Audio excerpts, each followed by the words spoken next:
problems, issues, issues of life, especially in the realm of our work, we consider these ethical values as we make our decisions about where we need to sit in position to the issue.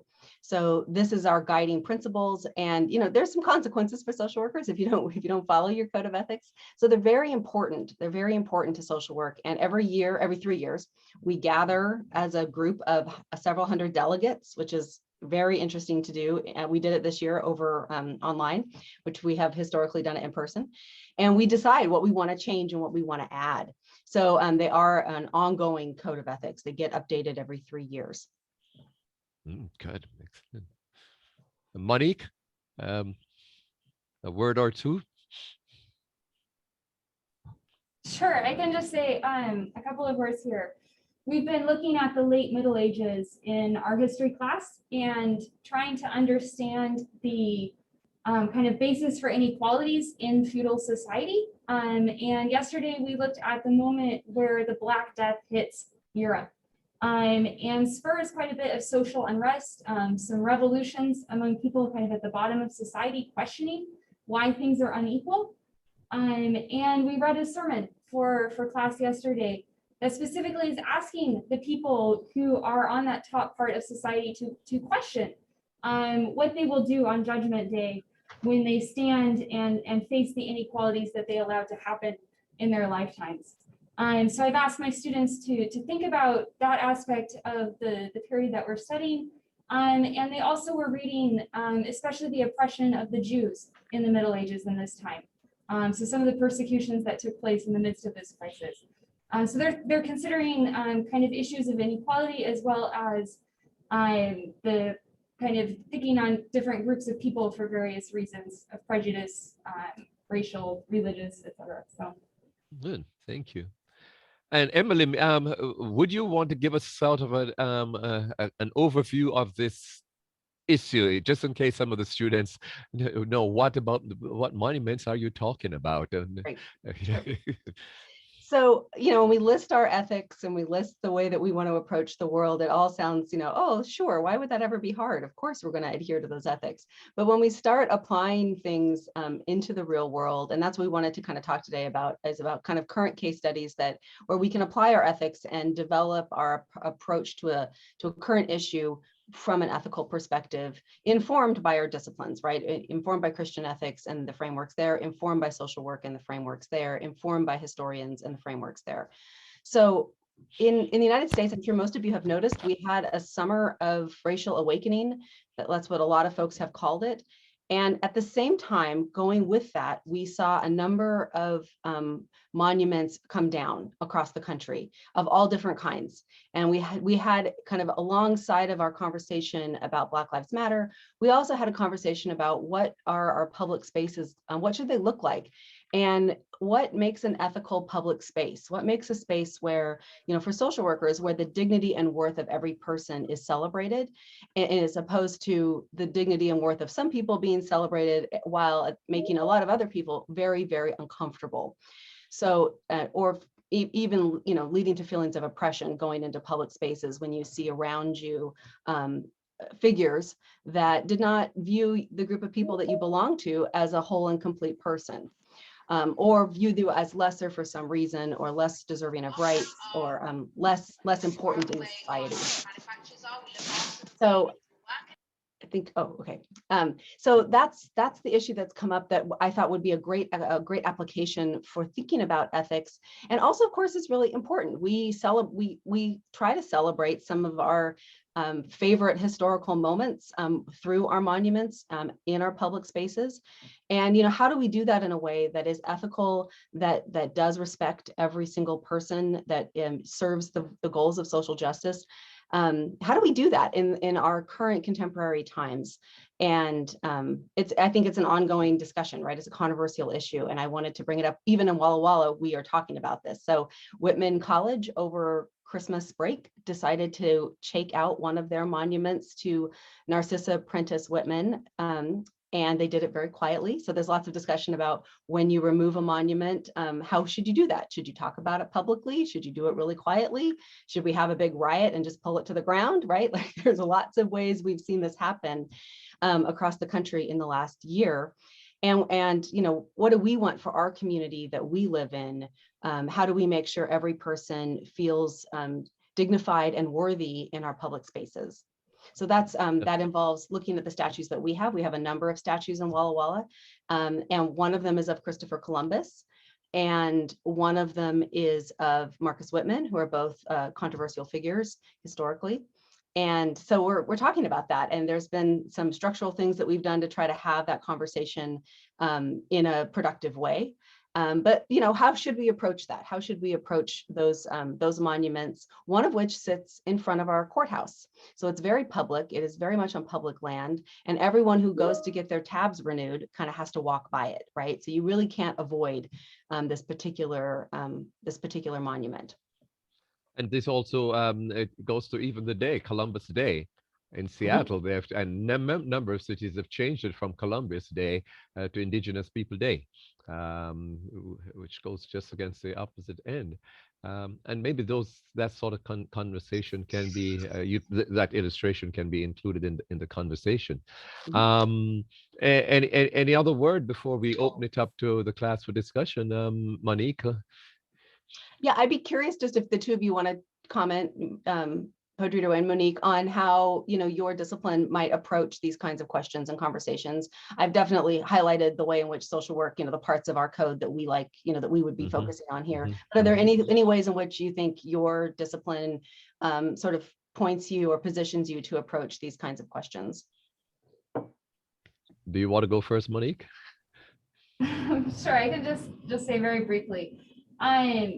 I think when we're writing the histories, right, to understand the context of these different historical events that we're understanding, and to consider the different motivations. I ask my students when we're reading people that we disagree with their views, in the textbook that we have, to consider, right, what's motivating these people to think these ways, and then think about our own reactions now.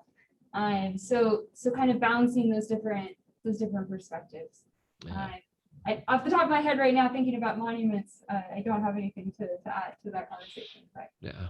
yeah. And in ethics, we think in many times about the effects on the majority of people, especially the marginalized, people who are created in the image of God. What effect does that have?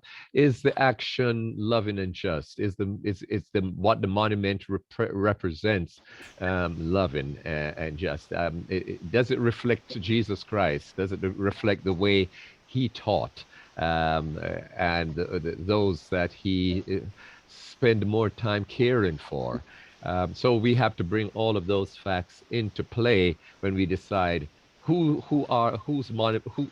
does that monument represent, and what does it represent, and therefore is it something that would we put up a monument, a statue, or a piece of art display of Hitler?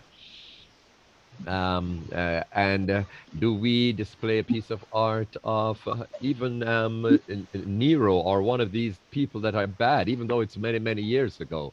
And is it ethical to do that, to highlight that? So we have to ask the question: what are the facts about, say, Christopher Columbus, and the facts about Marcus Whitman? And not just the facts that have been given to us, but the facts that are, as academics, we have to dig into what's behind that. And then we have to ask the people who were affected by it, how does this affect them when they walk past the courthouse and they have to see this? Is this somebody they can celebrate? And if that is yes, then maybe it's ethical to leave it there. If it's no, then you have to ask the question, would Jesus be walking through the courthouse with a rope and pulling it down as he got a whip and got rid of the animals? Those are the questions a Christian ethicist ask.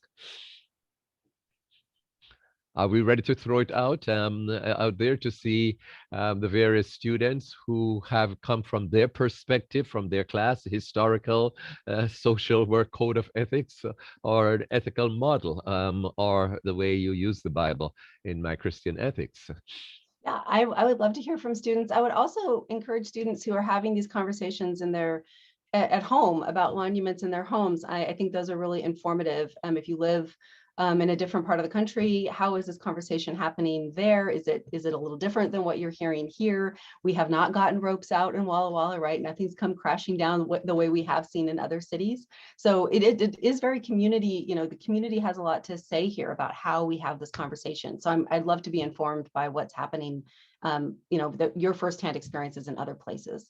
So if you don't really know about ours, but you know about the one that's happening, in New Orleans, great, let us know.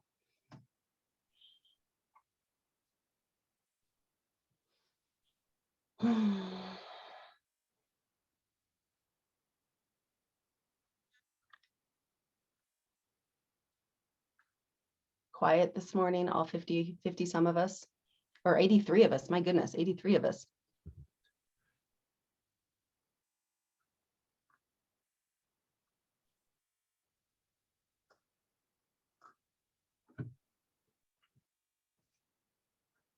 I see Andrew in the chat says, first, we have the right to be offended. And I don't know if you want to develop that a little bit, Andrew, in saying it's okay. Are we saying it's okay to put up things that will offend people? And then we have the right to be offended by it. I don't know if you want to expand that. Or you may want to expand on the second. Monuments are historical, have been built for years ago, represent a part of history. Nothing is going to please everyone. And our third point, we don't have to build any monuments going forward, but we can't just tear monuments down because they offend small fringe groups of society. And if anybody wants to respond to Andrew's point, or you want to explore it a little bit more with us, Andrew, or somebody? Okay, and Anna agrees there.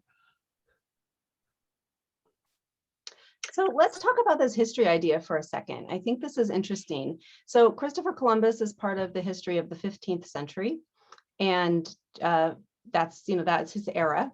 We did not start building monuments to him until the 1890s. So it's interesting that we waited about 400 years of history, right, happened, and we did not really feel compelled to put up a lot of Christopher Columbus monuments during that time.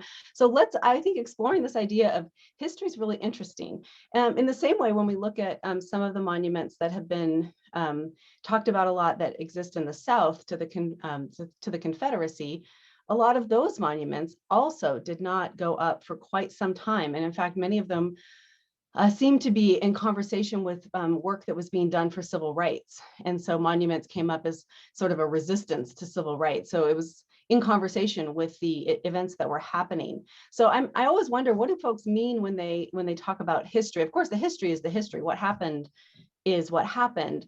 But putting putting monuments up to different things, that's a message, right? That's a message about power. That's a message about importance. That's a message about who we're centering in our space. And they don't necessarily coincide with the historical events that person is associated with. So I don't know, they don't have a lot of historical ties as much as they might have more ties perhaps to the civil rights era when some of these Confederacy monuments were lifted up. They did not come up right after the Civil War. And Monique, as the historian, feel free to jump in and correct or add. No, we'll be talking about Columbus later this quarter, so I'll keep these conversations in mind. What it has made me think of is a project that I looked at with one of my classes last quarter, where scholars have taken a lot of the photography from National Geographic and said, how do we deal with these photos when we recognize they're very problematic in what they choose to celebrate about other cultures, about kind of the very selective choice of events and moments that National Geographic has chosen to include in their stories, right, from from what is now seen as a pretty colonialist and racist perspective. So a group of artists took a bunch of those photographs and put them together in a new collection where under each one of them, they wrote a new description of what that photograph included and what it didn't include. So putting that photograph in context and sharing some of that, the history behind that photograph, and right, you shift the focus of the photograph and its purpose in the original article, but you still include all that background to understand why in this moment people chose to take this photo. But it is being removed from that original context and put together in a different way. A little harder maybe to reorganize a bunch of statues in kind of a similar way, but making sure, right, that you have that full story around a monument and maybe relocating it as necessary, as part of that story. Just a thought that this conversation brought up for me. Mm-hmm. Would somebody, Bernie Madoff died a couple of days ago, and he swindled a lot of people, but he made a lot of people wealthy and rich, and he used his smarts to do that. If somebody felt that, well, he did some good, I know, yes, he did some bad, and yeah, that's okay, but he represents a part of an American economy that needs to be remembered, and they decide to put a statue of Bernie Madoff in front of on Wall Street. Would that be ethical? Well, if you're one of his many, many, many victims who lost their retirement, it probably does not probably seem very ethical to you. And it's also too, like, the time and energy that we spend on these, and sort of the centering. In some ways, these are very symbolic. They're very representational of our culture. One group, one way of approaching this, and I was doing some reading in some other areas for this class, and archaeologists and folks who study architecture really look at, they look at the raising of monuments, but they also look at the destruction of monuments, or the removal of monuments and buildings.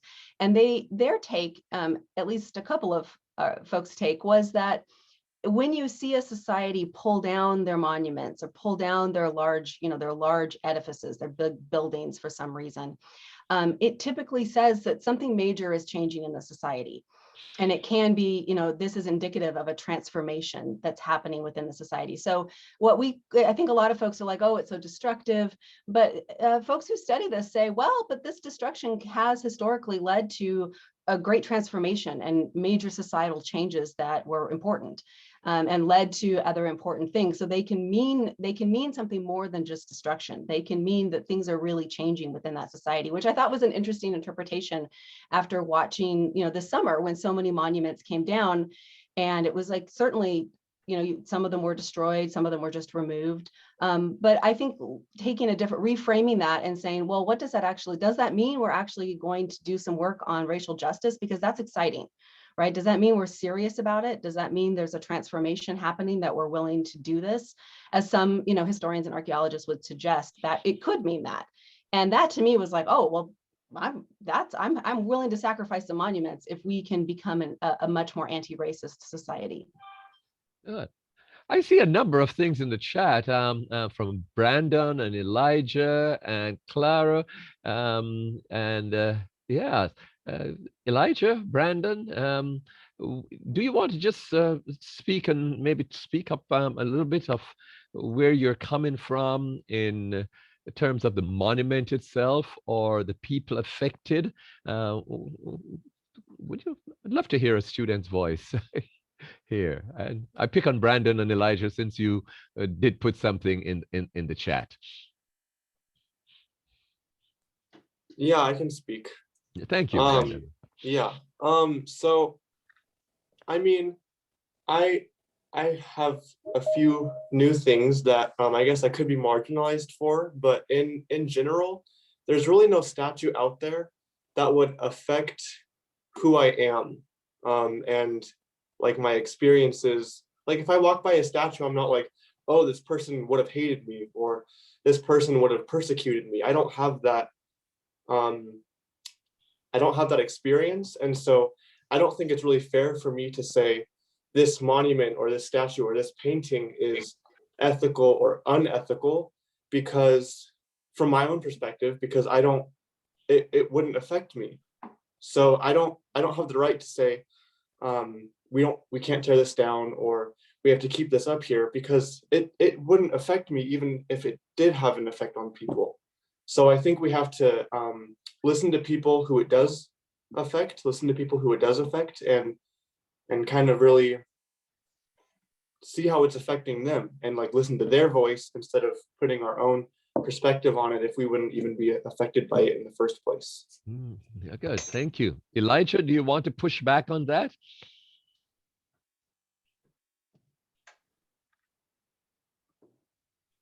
Oh, Elijah says his mic is not working. Anyone else? Oh, okay. Yeah, Anna, you were making some comments earlier. I reading the comments, in my voice doesn't really do them justice. I would love to hear you express yourself.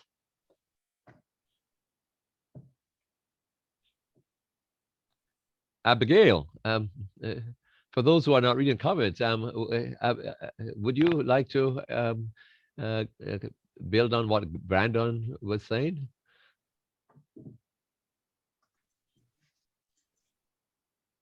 I have a question, if that's okay. Yes, please. That's what we want.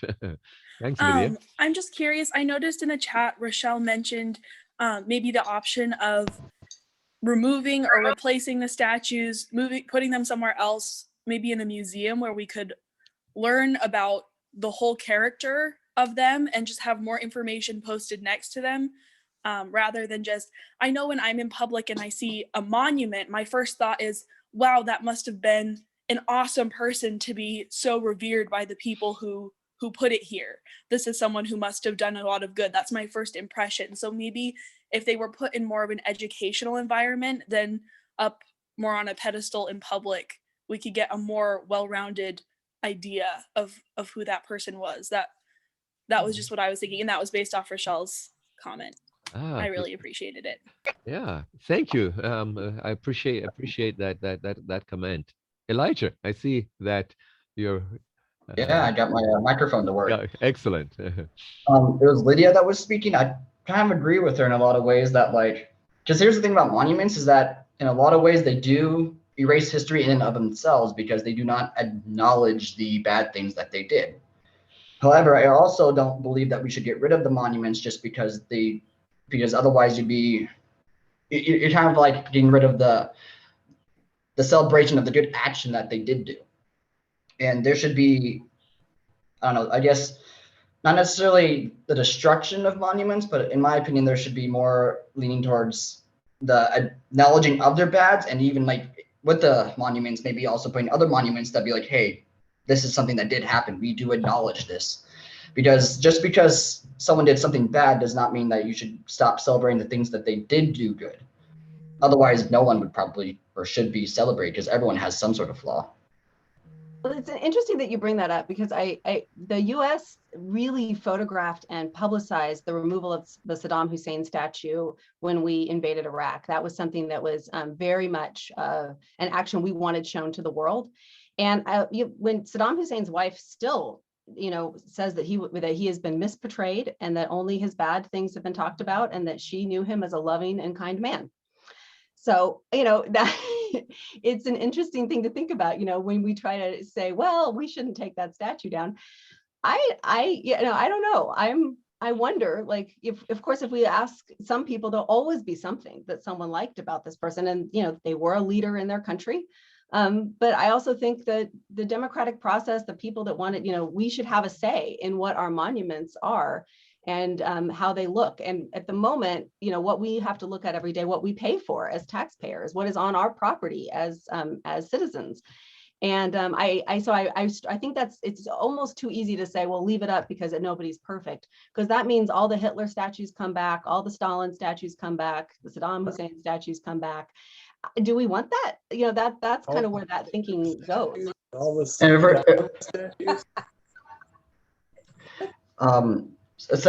off of that, I mean, yeah, if we want as the citizens or taxpayers who don't want a statue there, then yeah, sure. I mean, why not remove it? the thing is about these statues is that not everyone necessarily agrees. Not all the taxpayers and citizens do agree that they should be removed. Very interesting. You bring up Saddam Hussein's statue. I remember us America being very offended when the Taliban blew up that 3,000-year statue of Buddha there, and we say, but it went totally against what they believed, and we say, we were opposed to that, but we celebrated. When the Saddam Hussein statue, the same thing happened, and I always ask, on what basis do we agree and we disagree? Did I see Alfaro unmute at one time? Yeah, and I thought that I saw, is it Murphy? Was there a student with the last name of Murphy? Yes, Ryan. Yeah, Ryan. Yeah, so I want to give them a chance. It's 82 people, so it's hard to see everything. I'm Ryan Murphy. When I stop and think about the issue, it really probably we're talking about different models, like I'm deontological, like hierarchical. I think it's freedom of expression is really important. That's towards the top of my hierarchy of values. But when it comes to monuments on public land or like public spaces, that's what we're talking about. I feel like that's the kind of thing where I think the democratic process really shines. If people see something and all of our tax dollars are being pulled together for the probably maintenance of it and maybe at some point for the establishing of it, that's a part where I think we could probably do a head count. That seems relatively fair. And there will always be statues that some people disagree with, but if the majority of people are comfortable with it, well, then I would probably be willing to go in that direction. And if the majority of people who are sort of funding the maintenance of it or being set up, if they don't feel like the statue represents their values or they find it offends their personal sensibilities, then people should push or campaign for it to be removed. And that seems fair. What does not seem fair, what seems to sort of cross a certain line, is when people take it into their own hands to tear statues down. That seems rather self-destructive. And it's self-destructive in this sense, in that there will always be people, whether a sizable group or even an especially vocal minority, who see almost everything as being negative, or see any historical figure as being counterintuitive to how they want to see society ran. Like there's been multiple statues that you could probably say, that guy, as a historical figure, he kind of sucked, but maybe I'm glad to see him gone since those guys pulled him down. But also last summer, we saw things of like Abraham Lincoln being torn down, Frederick Douglass being torn down.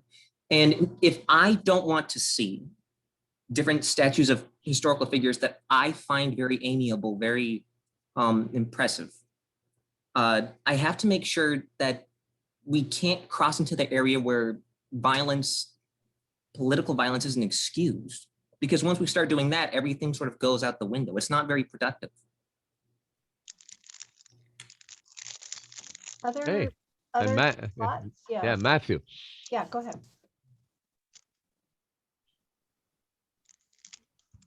You're muted, Matthew. No, now you're back muted. Okay. Caleb?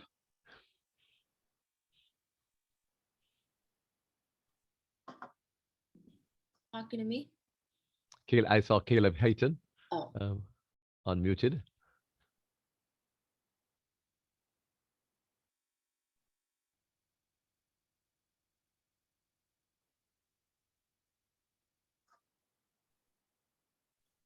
Do we pick the wrong name? Is someone else wanting to speak and we're missing it? But feel free to unmute. It's not a big deal.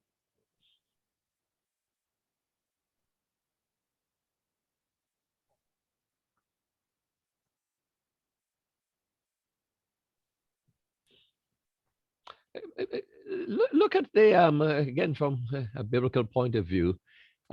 Jesus didn't always go tearing down things, but there is this one example I gave where the whole system was built upon people going into the temple and exchanging money, and it was an economic robbery for those who didn't have it. And almost most biblical scholars agree that what he was doing was actually tearing down the system. And he didn't whip the people, but he overturned their tables, got rid of their livelihood, and made a big deal about it without a democratic vote. I think the same thing happened at the Boston Tea Party.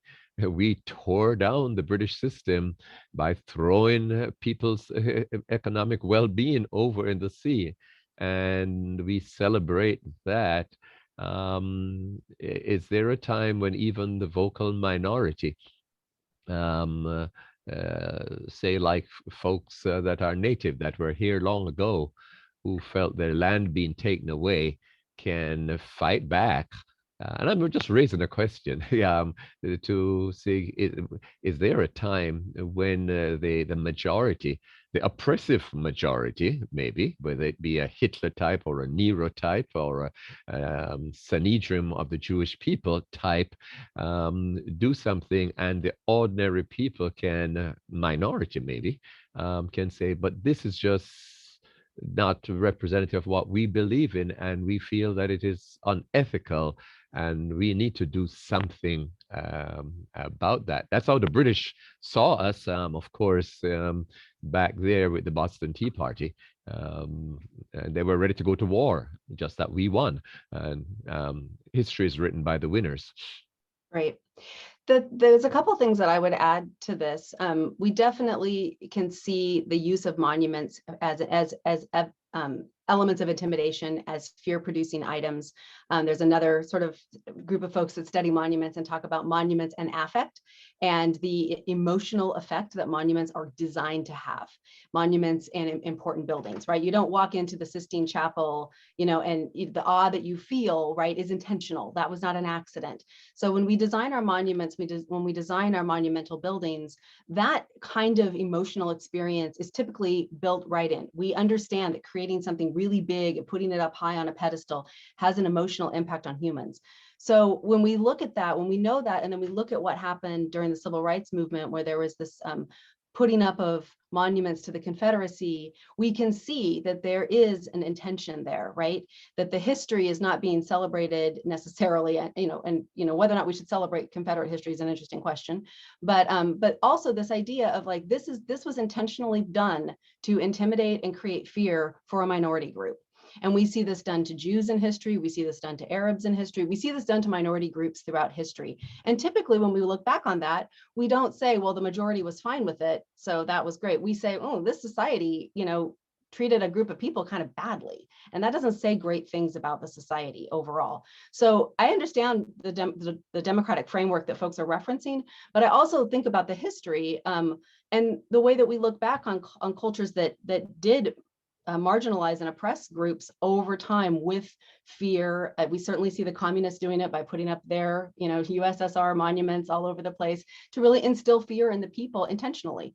So we see that as part of the monument process, as part of the dominating of the public space, and what message that sends and what emotional message that sends. And so asking people to, face that kind of emotional message every time you go to the courthouse, I don't know. I wonder how that makes us look as a community. I wonder about how welcome all people feel here. When I go back to the values of social work, I need to be thinking about, does my community feel welcoming and give everyone dignity? Not just the majority, but everyone, right? We don't just say, oh, we're interested in the dignity of most people. We say we're interested in the dignity of all people. And to our local monument, if you look at if you have a chance, it's fascinating to see the Christopher Columbus statue has a plaque on it. And the plaque, so first of all, it was a donated statue. It was donated by Italian immigrants, and that's a whole story that's very interesting. So there's a lot of talk about maybe just giving the statue back to the descendants of Italian immigrants, because they are the ones that raised the money to buy the statue and place it in front of the courthouse. On the statue, on the plaque, it actually says that Christopher Columbus, coming in his discovery of, the Caribbean, basically, that he is, this was the greatest thing since Jesus Christ. That is literally what is on the plaque. So they compare it to Jesus. Christopher Columbus is compared to Jesus. As a Christian, that's not my favorite way of thinking of Jesus as someone who's similar to Christopher Columbus. So, there's some interesting, there's the statue, and then there's the way that we've positioned the statue. So if you come onto our, in front of our Superior Court and you look at the statue and you see, okay, here's this community that's got this big statue of Christopher Columbus, and then they've got this plaque comparing Christopher Columbus as someone similar to Jesus Christ. It further problematizes this particular item, this particular monument in our community. Hi, can I talk now? Yes, please go ahead. Go ahead. So in relation to, I also posted something in the chat, but we are speaking about Christopher Columbus. So I teach a culture and civilization class, but when we look at the name of Christopher Columbus, when we look at it in Spanish, Cristobal Colón, Cristobal, Christ, and Colón in Spanish is a colony, so colonizer. So back in the day, yes, Christopher Columbus was being viewed as a Jesus Christ, because remember, this is all historical in perspective. What was happening then was that back then, Spain, the Queen Isabel and Ferdinand, they have eliminated the Arab Empire who were in Spain from 711 to 1492. So 1492 is a new renaissance, a new reinvention. One, the spread of Spanish. Two, the spread of the religion, Christianity, which is Catholic.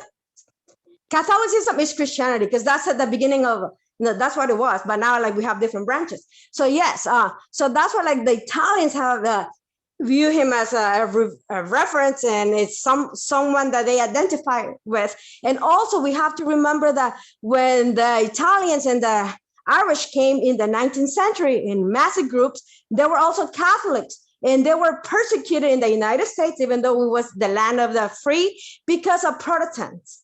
The Protestants, they were fleeing Europe and everything. So there were Italians and Irish people, because of their religion background, they were viewed differently. So yeah, so I feel like this group, Italians, they raise the money and they make the monument. So I think we have to put things in perspective in that way. And also I see the removing of statues, that's more like an identity politics. I think in our nation, we need to view things more like a structural changes, because people are still poor, people still don't have access to a lot of things, and access to a lot of things goes across. It doesn't see a color, because there's some poor people who are white, and there's some poor people who are black, maybe a greater number, or Latinos or Asians. So yeah, so I don't know. It's kind of it's kind of hard to put this in perspective, but we have to think what was happening then and what is happening now, and just to see why those things were built. And maybe Italians in the 19th century, they say we have to come up with something because we're being scapegoated, because we're not like the majority who are Protestants. Mm-hmm. So that's my input. There's a lot of history with our Christopher Columbus statue that it has a big story, it has a big national story. A lot of sculptures went up to Christopher. There was a big Italian trend. It was trendy to be talking about Italian stuff. We didn't want to be British at the time. We were very rejecting of British images and British history, and we wanted to sort of jettison that in the late 1800s, and this 400-year idea came up, let's put a bunch of statues of him up, and there's one that starts in New York and then they go all across the country, so there's hundreds of them, and a lot of them have been removed or discussed. A lot of them were kind of low quality and mass produced, but this was a trend for Italian communities, and it's the same in New York, right? The Italian community raised the money for the one in New York, so we see this, and yeah, it's definitely tied to Italian immigrants and the racism and the discrimination that they experienced when they immigrated. And it's tied to a lynching of Italians I believe in Louisiana, right around in the late 1800s. So there's a bunch of history there. Yeah, you're 100% right. But the larger themes, I think, are still interesting to think about in terms of how do I approach public spaces and monuments? Do I notice them? What do all the groups of people feel when they interact with them? The people of color that have talked with me about this, really feel like this would be important to them. So when they tell me this, I say, okay, like this is important to you. And that's something to consider. I'm not just, I agree with you, Alma, like there's a lot of poverty, it doesn't address any of that. But it is something that folks have said this would be meaningful. The Native American community has said this would be meaningful to try and do some work on statues and monuments. So I take that seriously. Yeah. A very interesting discussion is taking place in the chat, which says, change the plaque. Would the question come up that you're doing injustice to the original givers of the statue and you're trying to change history from their perspective? But would that be right? But taking down the statue would be wrong. Would moving the statue and the plaque in its original form into a museum be the right way to go? These are all questions to ask. Yeah. I see that someone named Michael is wanting to speak. I don't see your hand. I'm sorry, Michael. Oh, there it is. Yeah, go ahead. Oh, yeah, no worries. I don't really have anything like revolutionary to say. It's kind of more of a repetition of what's in the chats. But as I guess someone who has, I think we all have, who's experienced a lot of trauma in their life, it's not nice to see something that reminds you of that trauma on the daily. I think we can all say that like sometimes there are things in our lives that make us uncomfortable, and so we don't talk about them in certain situations.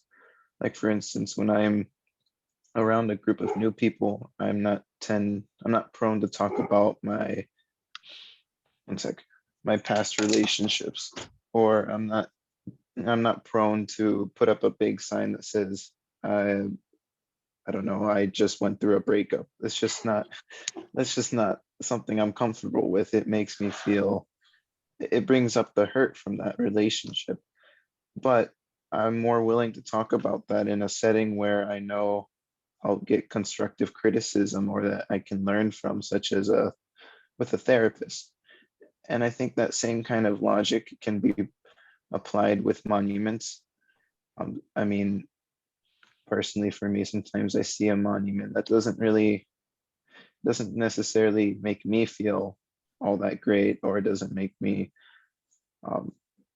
really just doesn't, more than just uncomfortableness, it kind of makes me think of the injustices done to people who relate to me or who are also Hispanic. Some other monuments, like Brandon was saying, don't really bring that pain up, but that doesn't mean that it doesn't bring up the trauma or the pain that someone else might experience from being reminded from that monument. And so I think what other people have been saying in the chat, being able to relocate these statues in a place where we can learn about it for the benefit of our society, instead of putting it in a not appropriate setting, like in public, I think would be beneficial for all of us, because not only does it make for a more empathetical society, it helps us actually interact better with one another. Good, thank you. Yeah, that's a really good point. I do think we don't know, people don't necessarily always put that out there. Why would they, right? It's painful. Yeah. So I think it's a really excellent point. One idea that has come up is to replace, because Christopher Columbus doesn't really have anything to do with our area, right? He never came to the continental US, right? He never came to the West Coast. Is to replace him with an Italian, someone of Italian descent who's important to our community, right? To the Walla Walla community. And they were so discriminated against in our community, they couldn't even worship with other Catholics. They had to build their own Catholic church. So if you go into Walla Walla, you'll see there's a separate church that's called the St. Francis Church, which is where the Italian community still primarily worships. Yeah. Our time is almost up, and Katrina's hand has been up a little while. You want to make a brief point, Katrina, before we close off? Yeah, sure. I just wanted to say that I think there's also something to be considered in thinking about why we put up monuments and why we choose to honor people with these very permanent, very prominent monuments. So looking at that, from an ethical standpoint, what do we say when we choose as a society to lift up individual people to this, semi-mythical status? And do we even want to do that? Good. Austin, did you want to have, thank you, Katrina. Did you want to have the last word? I am happy to, for you to. I did see your hand up. Okay. Maybe it's gone down. That was an error. All right. Well, we want to thank you. In my class, of course, you have a great opportunity of writing a response to today, and you can add as much as you would have liked to say. I look forward to reading that, and I imagine the other classes. I know last word, Emily and Monique. There, if you Google Christopher Columbus removal statue, you'll find a petition that was generated by students. So students are leading the discussion in our community about the Christopher Columbus statue. And so it might be interesting for you to see what other students are up to. And if you just Google that, you'll find it and take a look at how other students are approaching this issue and thinking about it, and really getting very engaged in our community, which I really applaud. Even if we don't agree with them, they're engaged and having these hard conversations. So thanks to all of you who braved up and spoke out today. I appreciate your comments. Thank you all very much to all. Blessings. Bye, everybody. Have a great day. You too. Bye-bye. Thank you.